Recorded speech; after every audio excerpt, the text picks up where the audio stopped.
கரம்பு காய்ச்சி போய் காயம் போயிருக்கும் அந்த கை. ஏன்னா அவங்க சேர் சகதியில் மட்டும் இல்லை, பாறையில் வேலை செய்கிறாங்க. மண்ணுலேயும் கடப்பாறையிலையும் மண்வெட்டிலையும் வேலை செஞ்சு கையெல்லாம் அவ்வளோ கரம்பாக இருக்கும். அந்த கையை, அந்த விவசாயிகளோட கைகளை விட்டு விடாதீர்கள் என்று உங்களை கேட்டுக்கொண்டு வாய்ப்பளித்த உங்களுக்கு என்னுடைய மனமார்ந்த நன்றியை தெரிவித்து விடைபெறுகிறேன். நன்றி, வணக்கம். மாண்புமிகு நீர்வளத்துறை அமைச்சர் அவர்கள். மாண்புமிகு பேரவைத் தலைவர் அவர்களே, மாண்புமிகு உறுப்பினர் அவர்கள், நீர்வளத்துறைக்கு கடந்த காலங்களில் ஒதுக்கீடு செய்யப்பட்டுள்ள நிதிகளை விட மாண்புமிகு தமிழ்நாடு முதலமைச்சர் அவர்களின் தலைமையிலான அரசு அதிக அளவிலான நிதியை ஒதுக்கியுள்ளது. மேலும் ஏரி குளங்களை தனியார் பங்களிப்புடன் தூர்வாரும் பொருட்டு தனியாக அரசாணை பிறப்பிக்கப்பட்டுள்ளது.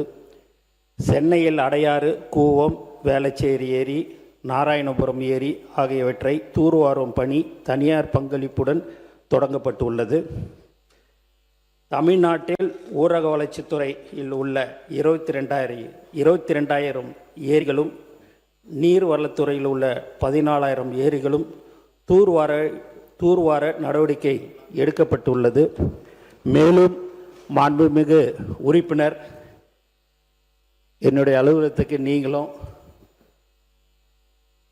உங்களுடைய பாட்டாளி மக்கள் கட்சி தலைவர் வந்திருந்தீங்க.